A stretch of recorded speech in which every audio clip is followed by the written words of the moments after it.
दोस्तों ये रही दुनिया की सबसे छोटी झटका मशीन जो कि आपके हज़ारों रुपए बचा सकते हैं।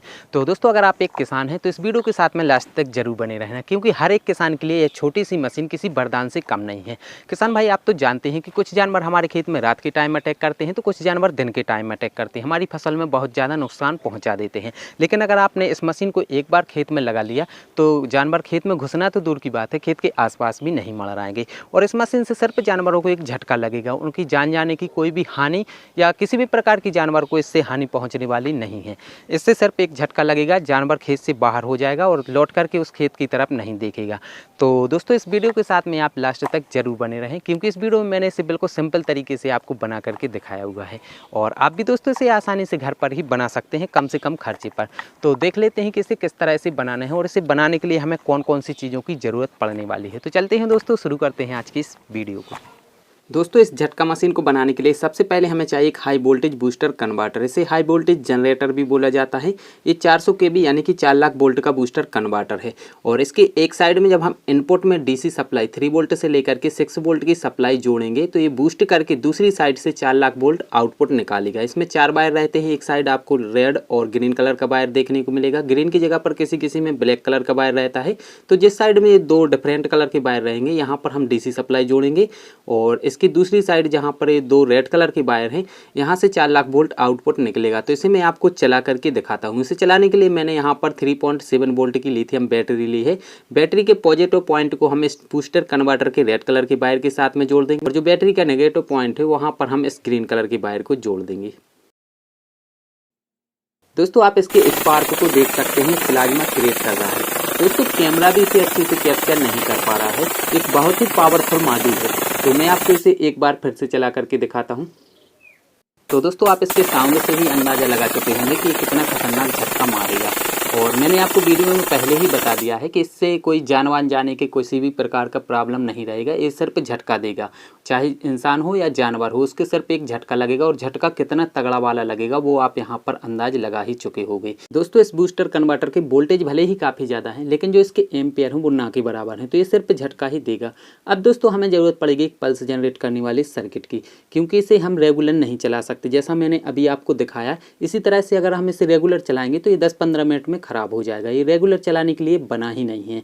मार्केट में भी जितनी झटका मशीन मिलती है उन सभी के अंदर एक पल्स जनरेट करने वाला सर्किट लगा रहता है, जो बूस्टर कन्वर्टर जो ट्रांसफार्मर रहते हैं उन सभी को स्विचिंग का काम कराती है। तो हमें भी दोस्तों एक पल्स जनरेट करने वाली सर्किट की ज़रूरत पड़ेगी और मैं आपको एक ऐसा सर्किट बता रहा हूँ जो हम सभी के घरों में आसानी से मिल जाएगा, हमें बनाने की ज़रूरत नहीं पड़ेगी। तो इसके लिए दोस्तों हमें चाहिए एक घड़ी की मशीन। दोस्तों आप नई या पुरानी कोई भी घड़ी की मशीन यहाँ पर उपयोग कर सकते हैं। इसी के अंदर दोस्तों हमें एक छोटी सी चिप, एक पीसीबी देखने को मिलेगी जो पल्स जनरेट करती है और उसी की मदद से दोस्तों हम इस बूस्टर कन्वर्टर को स्विचिंग का काम कराएंगे। तो इस मशीन को मैं जल्दी से खोल लेता हूँ। तो दोस्तों मैंने इस मशीन को खोल लिया है। इसके अंदर आपको छोटे छोटे से गियर दिख रहे होंगे, हमें इनकी ज़रूरत नहीं पड़ेगी तो मैं इन्हें हटा देता हूं। दोस्तों इसमें जो आपको ये नीचे की साइड में छोटी सी चिप दिख रही है हमें इसी की ज़रूरत पड़ने वाली है। यही चिप पल्स जनरेट करती है और इसे दोस्तों हम घड़ी का दिल भी बोल सकते हैं, क्योंकि यह पल्स जनरेट करती है जिसके कारण घड़ी चलती है। तो पहले मैं आपको इसके इनपुट पॉजिटिव नेगेटिव पॉइंट बता देता हूँ। नीचे की साइड में जो आपको 2 पॉइंट दिख रहे हैं, इस साइड का ये इनपुट पॉजिटिव पॉइंट है और इस साइड का ये इनपुट नेगेटिव पॉइंट है। यहाँ पर हम बैटरी का कनेक्शन करेंगे। दोस्तों आप खुद से भी इसके इनपुट पॉजिटिव नेगेटिव पॉइंट को पहचान सकते हैं, वैसे तो मैंने आपको बता ही दिया है। तो जब आप घड़ी की मशीन को खोलोगे तो पीछे की साइड में जहाँ पर डबल ए बैटरी लगती है वहाँ पर आपको पॉजिटिव नेगेटिव के सिंबल देखने को मिल जाएंगे। इस साइड ए नेगेटिव है और इस साइड ए पॉजिटिव है। पॉजिटिव की पत्ती यहाँ पर लगी रहती है और नेगेटिव की पत्ती यहाँ से घूम करके इसी के बाजू में यहाँ पर लगी रहती है और इन्हीं पत्तियों के ऊपर ये पीसीबी कुछ इस तरह से पलट करके लग जाती है। तो जो पीसीबी के इनपुट पॉइंट है वो पत्तियों के टच में आ जाते हैं, यानी कि चिपक जाते हैं। तो जब हम इसमें बैटरी को डालेंगे तो पत्तियों के द्वारा सप्लाई पीसीबी तक पहुंच जाएगी और घड़ी चलने लगेगी। तो शायद अब आप अच्छे से समझ चुके होंगे। दोस्तों इस पीसीबी के साथ में जो ये छोटे छोटे से मेटल और कॉइल लगी हुई हैं मैं इन्हें भी हटा देता हूं, क्योंकि हमें सिर्फ पीसीबी की ज़रूरत पड़ने वाली है। तो मैं इसे और हल्का कर देता हूं। यहाँ पर जो ये मेटल की पत्ती है इसे भी निकाल देता हूँ और इस कॉइल को भी हटा देता हूं। दोस्तों जहां पर कॉइल की वायर लगी हुई है वो आउटपुट वाले पॉइंट है। मैं आपको अच्छे से दिखा देता हूं। यहाँ पर देख सकते हैं। तो हम इस कॉइल को हटा देंगे अब दोस्तों मैं आपको इसके आउटपुट पॉइंट भी दिखा देता हूँ। मैंने आपको इनपुट पॉइंट पहले ही बता दिए थे, नीचे की साइड में इनपुट वाले पॉइंट हैं और इसी के ऊपर आपको जो ये दो पॉइंट दिख रहे हैं ये इसके आउटपुट वाले पॉइंट है। ऊपर साइड का रहेगा आउटपुट नेगेटिव और नीचे साइड का रहेगा आउटपुट पॉजिटिव। यहाँ पर जो आपको ब्लू कलर की हाफ बॉल की तरह दिख रही है ये इसकी आईसी है और इस साइड जो आपको ये कैपेसिटर की तरह दिख रहा है ये इसका क्रिस्टल है। क्रिस्टल का काम रहता है फ्रिक्वेंसी जनरेट करना और आईसी तक सिग्नल भेजना। तो हमें इसके जो क्रिस्टल और आईसी है इनके साथ में छेड़छाड़ नहीं करनी है, हमें सिर्फ मतलब है इसके इनपुट वाले पॉइंट और आउटपुट वाले पॉइंट, वहीं पर हम इसकी वायरिंग करेंगे। तो मैं आपको बताता हूँ कि ये किस तरह से काम करेगा और इसे हम चेक भी कर लेते हैं। तो इसके लिए दोस्तों हमें चाहिए एक रेड कलर की एलईडी की दोस्तों जो बड़ी वाली पिन रहती है वो पॉजिटिव पिन रहती है और जो छोटी वाली पिन रहती है वो नेगेटिव पिन रहती है। अगर आप पुरानी एलईडी उपयोग कर रहे हैं जिसकी दोनों पिनें बराबर हैं तो आप एलईडी के अंदर झांक करके भी इसकी पॉजिटिव नेगेटिव पिन को पहचान सकते हैं। एलईडी के अंदर जो छोटी वाली पत्ती लगी रहती है वो पॉजिटिव पिन होती है और जो एलईडी के अंदर बड़ी वाली पत्ती लगी रहती है वो नेगेटिव पिन रहती है। ठीक, अब दोस्तों हम बैटरी का कनेक्शन इसके साथ में करेंगे। तो यहाँ पर मैंने दो वायर के टुकड़े लिए हैं, रेड और ब्लैक कलर के। जो रेड कलर का वायर है इसे हम इस पीसीबी के पॉजिटिव पॉइंट पर जोड़ेंगे और जो ब्लैक कलर का वायर है इसे हम इस पीसीबी के नेगेटिव पॉइंट के साथ में जोड़ देंगे। तो मैं जल्दी से इन दोनों वायरों को सोल्ड कर लेता हूँ। दोस्तों मैंने इस पीसीबी के इनपुट पॉइंट से वायरों को जोड़ दिया है। अब वायर के जो बचे हुए छोर हैं इन्हें हम बैटरी के टर्मिनल के साथ में जोड़ेंगे। जो ब्लैक कलर का वायर है इसे हम बैटरी के नेगेटिव टर्मिनल के साथ में जोड़ देंगे और जो रेड कलर का वायर है इसे हम बैटरी के पॉजिटिव वाले टर्मिनल के साथ में इस तरह से जोड़ देंगे। तो बैटरी का कनेक्शन इसके साथ में हो चुका है और जो बैटरी का पावर है वो भी पीसीबी तक पहुँचने लगा है। अब हम एलईडी की मदद से इसे चेक करेंगे। एलईडी की जो नेगेटिव पिन रहेगी उसे हम ऊपर की साइड में इसके जो आउटपुट नेगेटिव पॉइंट है वहाँ पर रखेंगे और जो एलईडी की पॉजिटिव वाली पिन है उसे हम नीचे की साइड में इसके आउटपुट पॉजिटिव पर रखेंगे इस तरह से। तो यहाँ पर आप देख सकते हैं एलईडी हर सेकंड पर ब्लैंक कर रही है और इसी तरह से दोस्तों ये सर्किट काम करता है, पल्स जनरेट करता है। तो दोस्तों इसे हमने टेस्ट कर लिया। अब इसे मैं रखता हूँ बाजू में। अब दोस्तों मैं आपको बताता हूँ कि हमें और कौन कौन सी चीज़ों की ज़रूरत पड़ने वाली है। तो दोस्तों हमें चाहिए एक 5 वोल्ट की रिले। रिले में दोस्तों टोटल 5 पिनें रहती हैं, एक साइड 3 पिनें रहती हैं, एक साइड 2 पिनें रहती हैं। जिस साइड में 3 पिनें हैं इसमें आजू बाजू की डीसी वाली पिनें हैं, जहाँ पर हम डीसी सप्लाई देंगे तो ये रिले काम करेगी। बीच वाली ये पिन कॉमन पिन है, इस साइड की ये एनसी पिन यानी कि नॉर्मली क्लोज पिन है और ए वाली पिन एनओ पिन यानी कि नॉर्मली ओपन पिन है। अब इसके बाद में दोस्तों हमें चाहिए एक 1N4007 नंबर का डायोड। डायोड में दोस्तों एक साइड सिल्वर कलर की पट्टी रहती है, एक साइड ब्लैक कलर की पट्टी रहती है। जिस साइड ये सिल्वर कलर की पट्टी है उस साइड की पिन को कैथोड कहते हैं और ब्लैक साइड की पिन को हम एनोड बोलते हैं। ठीक, तो दोस्तों अब हम इस डायोड को रिले की डीसी वाली पिनों के साथ में जोड़ेंगे यानी कि सोल्ड कर देंगे। और दोस्तों इस डायोड को आप इस तरह से पलट करके भी लगा सकते हैं, कोई प्रॉब्लम नहीं है। हमें सिर्फ एक बात का ध्यान देना पड़ेगा, जिस साइड डायोड की सिल्वर कलर की पट्टी है उस साइड की पिन पर हम पॉजिटिव कनेक्ट करेंगे और डायोड की ब्लैक कलर की पट्टी साइड की पिन पर हम नेगेटिव कनेक्ट करेंगे। ठीक है, तो मैं जल्दी से इस डायोड को इस रिले के साथ में जोड़ देता हूँ।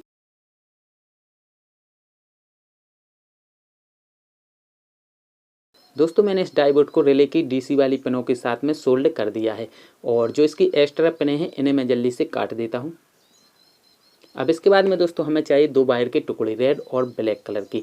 जो रेड कलर का वायर है इसे हम डायोड के सिल्वर साइड की पिन पर सोल्ड करेंगे और जो ब्लैक कलर का वायर है इसे हम डायोड के ब्लैक साइड की पिन पर सोल्ड कर देंगे इस तरह से।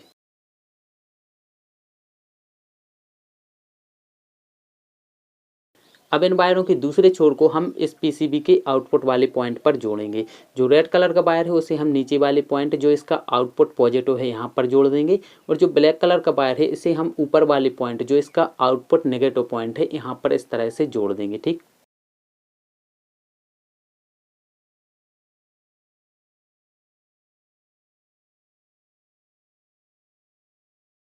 अब इसके बाद में दोस्तों हमें चाहिए दो 3.7 वोल्ट की लिथियम बैटरी।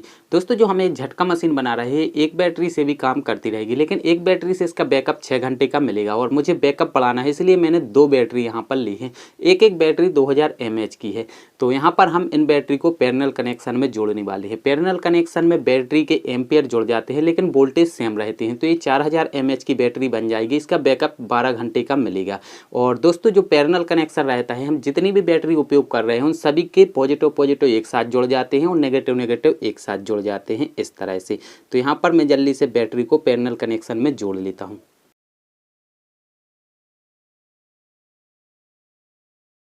दोस्तों मैंने दोनों बैटरी को पैरेलल कनेक्शन में जोड़ दिया है और जो इसके एम्पियर हैं वो जुड़ चुके हैं। ये 4000 mAh की बैटरी बन चुकी है, लेकिन जो इसके वोल्टेज हैं वो 3.7 वोल्ट ही रहेंगे। तो दोस्तों हम यहाँ पर लिथियम बैटरी उपयोग कर रहे हैं, इसलिए हमें एक चार्जिंग मॉड्यूल की ज़रूरत पड़ने वाली है। तो दोस्तों मैंने यहाँ पर TP4056 नंबर का ये चार्जिंग मॉड्यूल लिया है। दोस्तों ये बैटरी को प्रोटेक्शन देता है, बैटरी को ओवरचार्ज होने से बचाएगा, बैटरी को डीप डिस्चार्ज होने से बचाएगा। कुल मिलाकर के इससे बैटरी की लाइफ बढ़ने वाली है।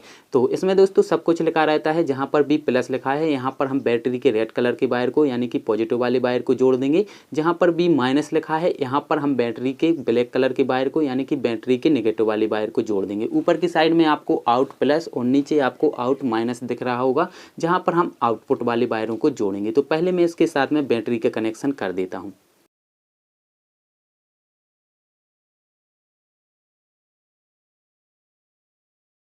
दोस्तों मैंने चार्जिंग मॉड्यूल के साथ में बैटरी के वायरों को जोड़ दिया है। अब दोस्तों हम इसके आउटपुट वाले कनेक्शन करेंगे। इसके लिए दोस्तों हमें दो वायर के टुकड़े चाहिए। यहाँ पर मैंने ऑरेंज और येलो कलर के दो वायर के टुकड़े लिए हैं। ऑरेंज कलर का जो वायर है उसे हम आउटपुट पॉजिटिव पर लगा देंगे, जो येलो कलर का वायर है उसे हम आउटपुट नेगेटिव पर लगाएंगे। ठीक है, तो इन्हें भी मैं जल्दी से जोड़ लेता हूँ।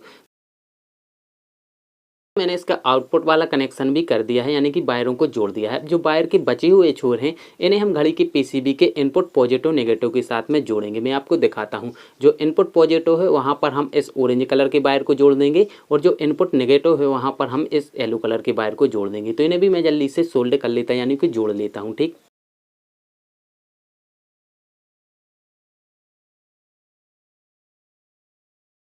दोस्तों मैंने पीसीबी के साथ में वायरों को जोड़ दिया है। अब दोस्तों इस सर्किट को ऑन ऑफ करने के लिए हमें चाहिए एक स्विच। तो यहाँ पर दोस्तों मैंने स्विच ले लिया है और स्विच का कनेक्शन दोस्तों हमने जो अभी वायर लगाए हुए हैं ऑरेंज और येलो कलर के, इन्हीं दो वायरों में से कोई भी एक वायर को काट करके उसके बीच में हम इस स्विच को लगा देंगे। तो यहाँ पर मैंने ऑरेंज कलर के वायर को काट लिया है और जो दो छोर बचेंगे उसी के बीच में हम इस स्विच को लगा देंगे। तो जल्दी से मैं इस स्विच को भी इसके साथ में लगा देता हूँ।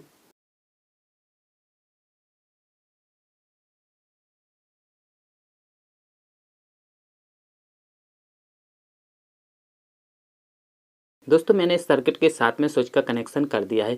अब दोस्तों हम इस सर्किट के साथ में एलईडी का कनेक्शन करेंगे। एलईडी का कनेक्शन दोस्तों मैंने आपको शुरुआत में ही दिखा दिया था। जो घड़ी की पीसीबी इसके जो आउटपुट पॉइंट है यहाँ पर मैंने एलईडी का कनेक्शन करके आपको दिखाया था, लेकिन अब हम इसका कनेक्शन यहाँ पर नहीं करेंगे क्योंकि यहीं से हमने आउटपुट में दो वायर निकाल करके रिले को कनेक्शन दे दिया है।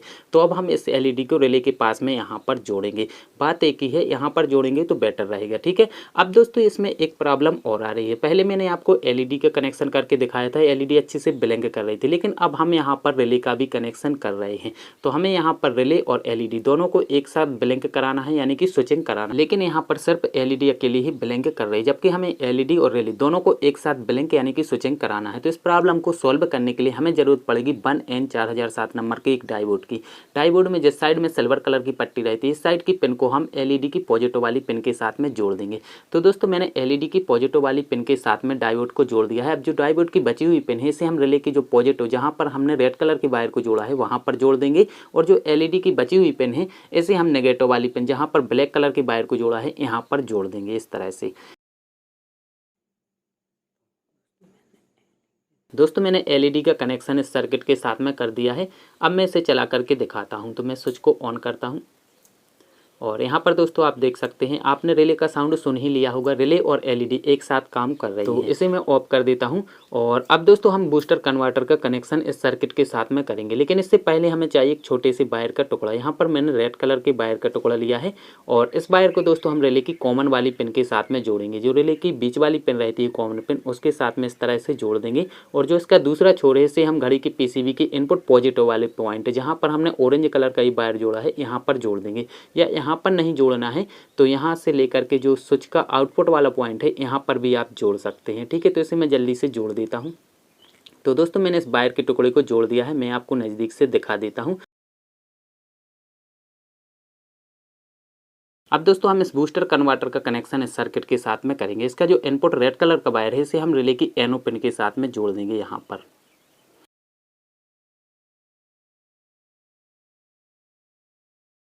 अब इस बूस्टर कन्वर्टर के ग्रीन कलर के वायर को हम घड़ी की पीसीबी के इनपुट नेगेटिव वाले पॉइंट पर, जहां पर हमने येलो कलर का वायर पहले से जोड़ रखा है, इस जगह पर जोड़ देंगे। ठीक दोस्तों मैंने इस बूस्टर कन्वर्टर के दोनों इनपुट वाले वायरों को इस सर्किट के साथ में जोड़ दिया है। मैं आपको एक बार नज़दीक से दिखा देता हूं। अब इसके बाद में दोस्तों हमें चाहिए इस तरह के दो कनेक्टर। दोस्तों ये कनेक्टर एम्पलीफायर में ऑडियो आउटपुट के लिए उपयोग किए जाते हैं और ये कनेक्टर आपको मार्केट में इलेक्ट्रॉनिक कंपोनेंट की शॉप पर आसानी से मिल जाएंगे। और दोस्तों ये कनेक्टर ही नहीं, इस सर्किट को बनाने में मैंने जितने भी कंपोनेंट उपयोग किए हैं वो मुझे लोकल मार्केट में आसानी से इलेक्ट्रॉनिक कंपोनेंट की शॉप पर मिल गए थे। तो एक बार दोस्तों आप लोकल मार्केट में चेक कर लेना, अगर वहाँ पर मिल रहे तो ठीक है, नहीं तो मैं इन सभी कंपोनेंट का लिंक इस वीडियो के डिस्क्रिप्शन में डाल दूंगा, तो एक बार आप वहाँ पर भी चेक कर सकते हैं। तो दोस्तों इन कनेक्टर को हम बूस्टर कन्वर्टर के आउटपुट वाले वायरों के साथ में यहाँ पर इस तरह से जोड़ देंगे और इन कनेक्टर को दोस्तों हम अलट पलट करके भी इस तरह से लगा सकते हैं, कोई प्रॉब्लम नहीं है। बूस्टर कन्वर्टर के जो आउटपुट वाले वायर रहते हैं इनमें पॉजिटिव नेगेटिव नहीं होता है, ठीक। अब दोस्तों लास्ट में हमें ज़रूरत पड़ने वाली है एक 5 वोल्ट फीमेल चार्जिंग सॉकेट की, और इस सॉकेट को दोस्तों हम चार्जिंग मॉड्यूल के जो चार्जिंग वाले पॉइंट रहते हैं पॉजिटिव नेगेटिव वहाँ पर इसे जोड़ देंगे। जो रेड कलर का वायर है इसे हम पॉजिटिव पर लगा देंगे, जो ब्लैक कलर का वायर है इसे हम यहाँ पर नेगेटिव पर जोड़ देंगे।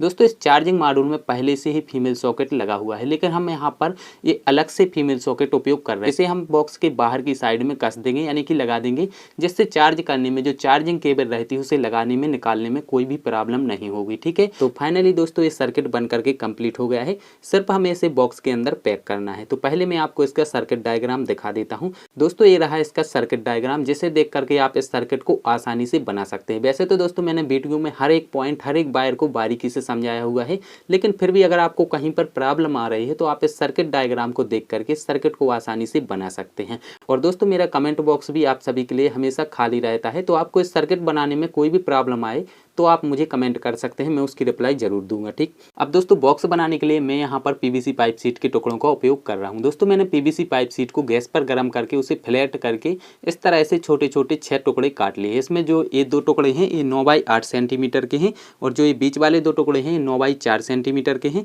और जो ये लास्ट के 2 टुकड़े हैं ये 8 बाई 4 सेंटीमीटर के हैं। इन दोनों टुकड़ों में मैंने ग्रुप कटिंग में कुछ इस तरह से डिजाइन बना दी है, जो कि दिखने में भी काफी अच्छी लग रही है। अब दोस्तों मैं इन सभी टुकड़ों को जल्दी से चिपका करके एक बॉक्स बना लेता हूँ, और इसे चिपकाने के लिए यहाँ पर मैं सुपर ग्लू का उपयोग कर रहा हूँ, ठीक है। तो मैं जल्दी से इन टुकड़ों को चिपका लेता हूँ।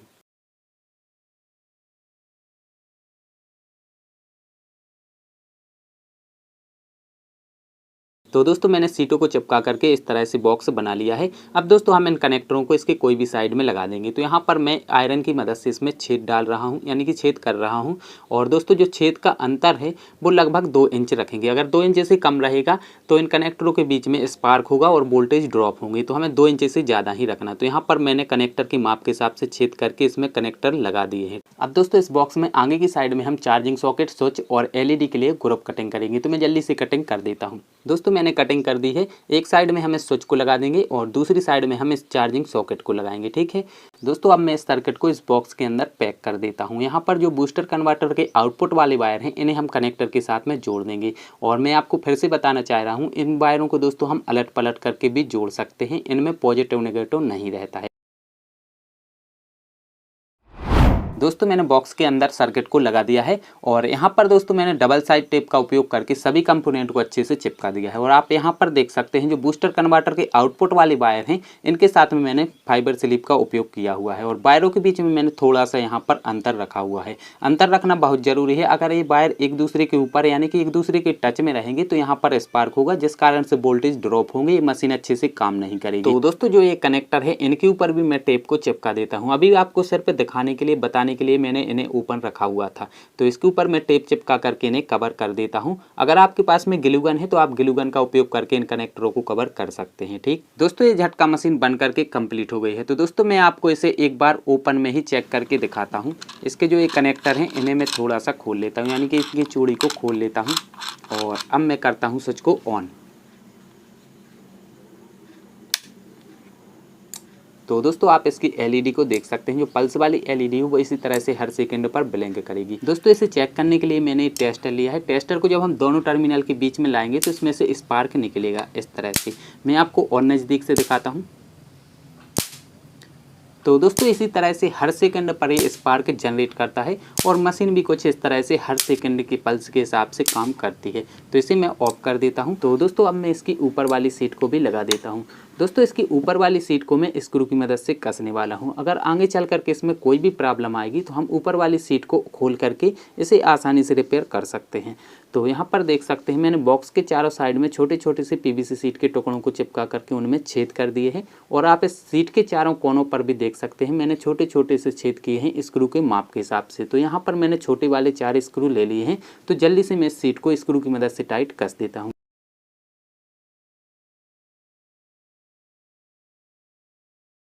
तो फाइनली दोस्तों दुनिया की सबसे छोटी झटका मशीन बन चुकी है। आप इसका लुक देख सकते हैं, दिखने में काफ़ी मस्त लग रही है और वेट में भी काफ़ी हल्की है। आप इसे पॉकेट में रख करके कहीं भी आसानी से ले जा सकते हैं। ये छोटा पैक बड़ा धमाल है। तो दोस्तों अब हम करते हैं इसकी फाइनल टेस्टिंग। तो मैंने स्विच को ऑन कर दिया है। दोस्तों इस मशीन के पीछे जो हमने कनेक्टर लगाए हैं उन कनेक्टर के बीच में हमें गलती से भी हाथ नहीं लगाना है। अगर दोनों कनेक्टर के बीच में हमारा गलती से भी हाथ आ जाएगा तो इतना तगड़ा वाला झटका लगेगा कि एक ही झटके में हाथ से मशीन छूट जाएगी। तो इस बात का आप खास करके ध्यान देना। इसे चेक करने के लिए मैंने ये टेस्टर को मैंने रेड कलर के कनेक्टर के साथ में टच कर रखा है। ब्लैक कलर का जो कनेक्टर है उससे 4-5 सेंटीमीटर दूर ही मैंने टेस्टर को रखा हुआ है और आप इसका स्पार्क के देख सकते हैं। आप इसके साउंड से ही अंदाजा लगा चुके होंगे कि कितना खतरनाक झटका देने वाला है। दोस्तों इस मशीन का उपयोग सिर्फ किसान ही नहीं, अगर आपके घर पर चोरी का डर रहता है तो आप भी इसे बना करके इसका उपयोग कर सकते हैं और अपने घर को चोरों से सेफ कर सकते हैं। आप अपने घर के चारों साइड में अगर इसकी फेंसिंग वायरिंग लगा देंगे या जो घर की बाउंड्री है वहाँ पर इसकी फेंसिंग वायरिंग लगा देंगे तो चोरों से आपका घर सेफ हो जाएगा। यह मशीन इंसान और जानवर दोनों को बराबर की झटके देती है।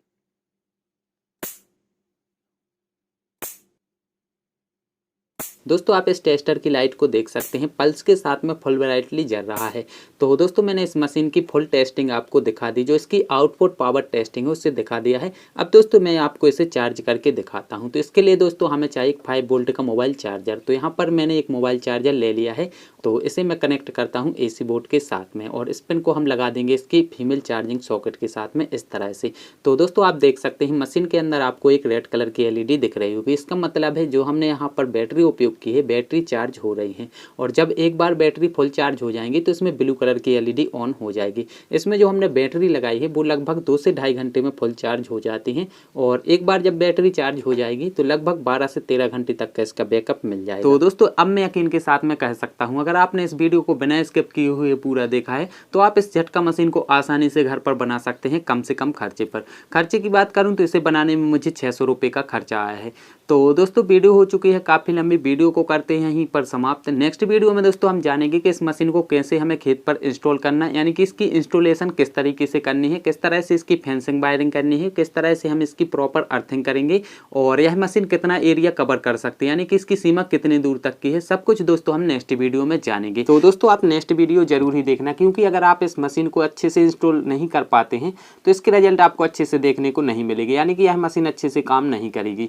तो दोस्तों चलता हूँ आज के लिए बस इतना ही। वीडियो पसंद आए तो वीडियो को लाइक कर दे, चैनल पर नए हो तो चैनल को जरूर ही सब्सक्राइब कर दें। वीडियो के साथ में अंत तक बने रहने के लिए आप सभी भाइयों का, किसान भाइयों का बहुत बहुत धन्यवाद।